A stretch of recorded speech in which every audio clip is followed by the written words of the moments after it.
오늘 함께 묵상할 말씀은 사무엘상 29장 1절부터 11절입니다. 딜레마라는 말이 있습니다. 국어사전의 정의를 보면 이렇게 써 있습니다.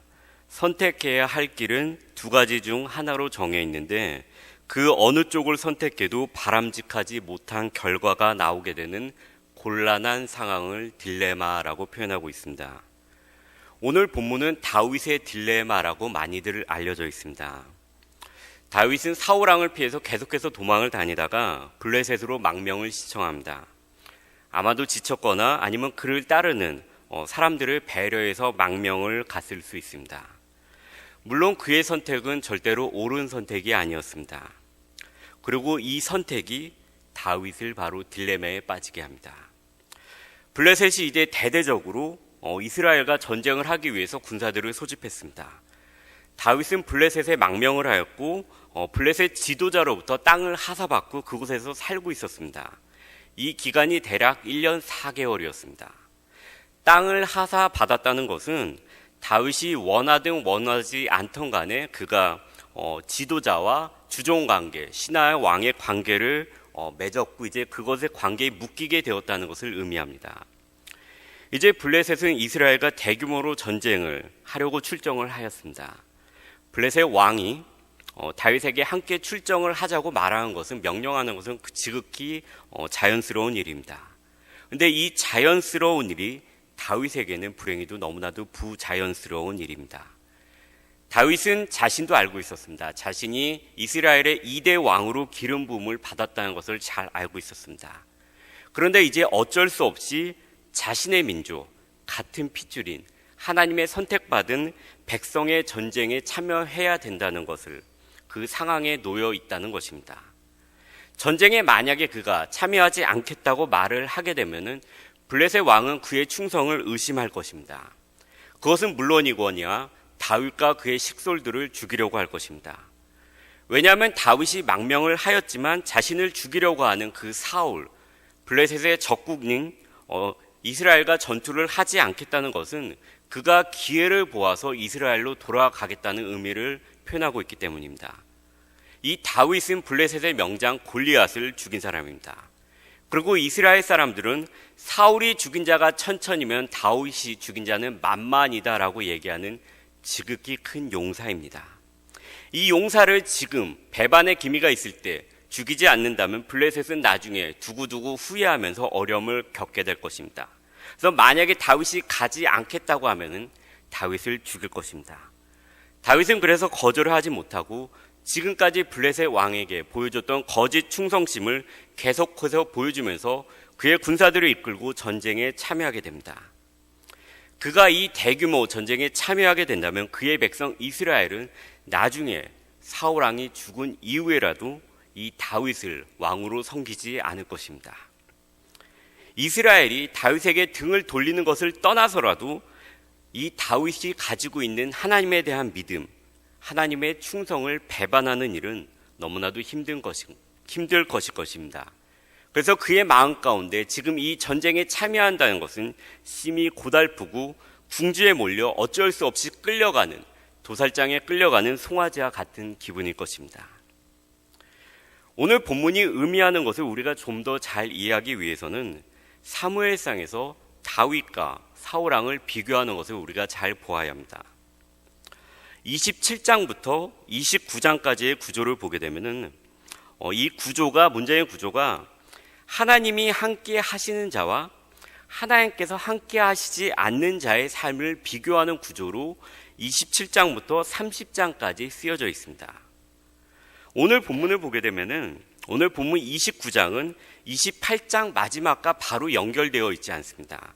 28장의 전체적인 내용은 사울 왕이 신접한 여행을 찾아가는 내용입니다. 근데 28장의 1절과 2절을 보게 되면은 이 다윗이 억지로 이 전쟁에 끌려 나가는 상황이 표현됩니다. 그리고 나서 이 사무엘상의 기자가 이야기를 딱 끊은 다음에 이 사울 왕의 이야기로 들어가게 됩니다. 그러고 나서 오늘 29장이 나오게 되는 것입니다. 정리하면 이렇습니다.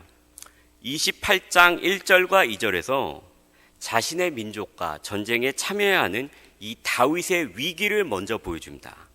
그리고 다음에 이어서 블레셋과의 전투를 앞둔 사울왕의 위기를 그 다음에 보여주게 됩니다. 나란히 이 다윗과 사울왕의 위기를 먼저 보여줍니다. 그리고 29장과 30장을 통해서 이 다윗이 이 위기가 어떻게 해결되는지를 보여줍니다.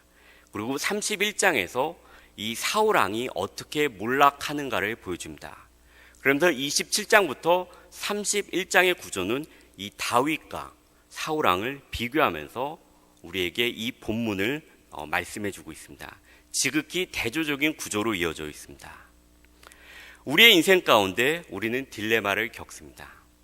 어느 누구도 인생의 딜레마, 선택의 딜레마를 겪지 않는 사람은 단 한 명도 없을 것입니다. 이 딜레마는 자신의 선택이 올바랐음에도 불구하고 딜레마가 올 수 있습니다. 또한 딜레마는 올바른 선택을 하지 않았을 경우에도 올 수 있습니다. 왜냐하면 이것이 우리가 살고 있는 죄가 들어온 타락 이후의 인생이기 때문입니다. 그러나 중요한 것은 내가 지금 하나님과 함께 있는가입니다. 나의 마음이 하나님을 의지하는가입니다. 저는 오늘 본문을 묵상하면서 에스더서가 생각이 났습니다. 에스더서에는 특징이 있습니다. 본문에 여호와, 하나님이라는 단어가 한 번도 나오지 않습니다. 그래서 사람들이 이 에스더서를 정경 가운데 성경 안에 포함시켜야 되는가 말아야 되는가를 놓고 상당히 오랫동안 논의가 있었습니다. 이 에스더서를 보게 되면은 주된 내용은 이렇습니다. 어떻게 그녀가 이 민족들을 구원하였는가, 그리고 유대 민족이 어떻게 구원함을 받았는가, 이 내용만이 주를 이루고 있습니다. 그런데 이 에스더서가 성경에 들어가게 된 이유는 하나가 있습니다. 왜냐하면 이 가운데 분명히 하나님께서 말씀하시는 것이 있기 때문입니다. 그 중에 하나는 세상 역사는 권력자나 악인의 손에 달려있는 것 같이 보일지라도 결코 그렇지 않고 하나님의 손에 달려있다는 것을 그 가운데 보여주기 때문입니다. 에스더서가 하나님의 이름이나 여호와의 신앙을 한 번도 보여주고 있지 않음에도 우리에게 하나님께서 이 세상을 역사하신 분은 하나님이시라는 것을 보여주고 있듯이 오늘 본문 가운데서도 우리는 하나님께서 다윗을 직접적으로 구원하시는 것을 전혀 볼 수 없습니다. 그것에 대한 문장이 하나도 있지 않습니다.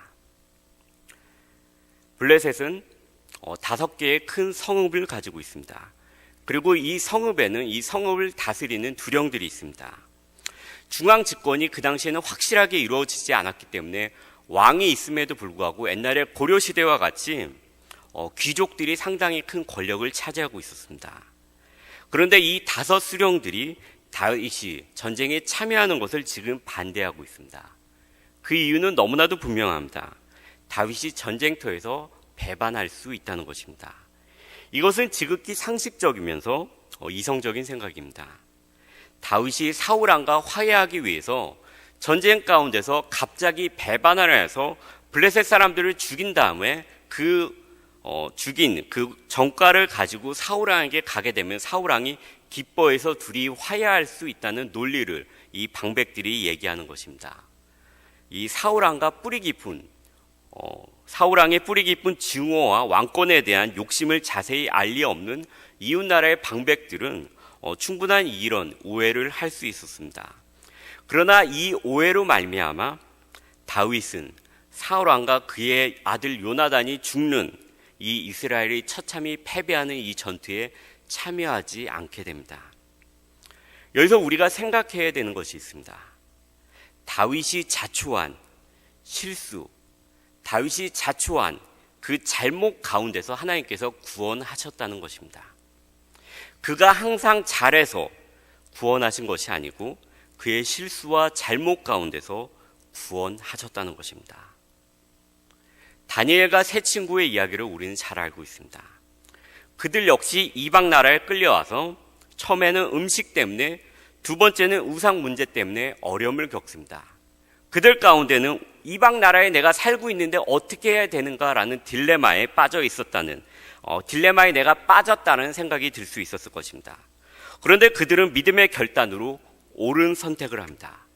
그리고 이 옳은 선택 가운데서 하나님께서 구원하십니다.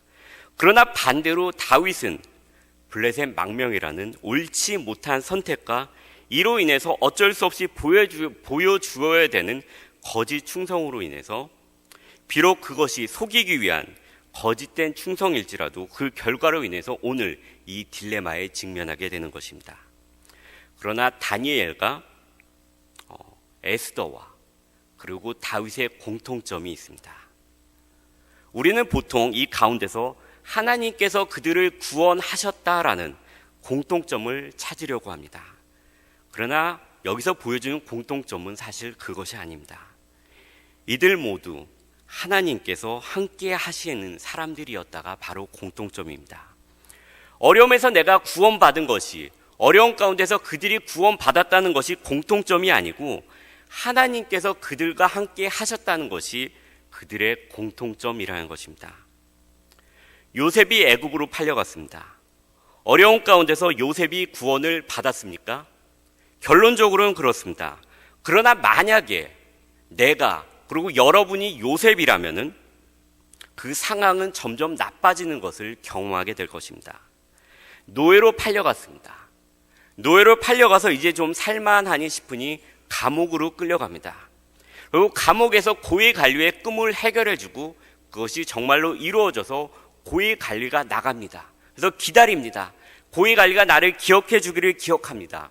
그러나 고위 관리는 그것을 까맣게 잊어버립니다. 그의 상황은 점점 더 나빠지는 것 같습니다. 그러나 그 요셉의 이야기 가운데서 반복되어지는 것이 있습니다. 강조되어지는 것이 있습니다. 그것은 그가 구원을 받았다라는 것이 아니라 하나님께서 그와 함께 하셨다라는 것입니다. 다윗은 어떻습니까? 약 17살에 기름 부음을 받았습니다. 그리고 30살에 왕에 올랐습니다. 그에게는 약 13년 동안에 생명을 언제 잊어버릴지 모르는 한순간도 긴장과 스트레스를 놓을 수 없는 삶을 살았습니다.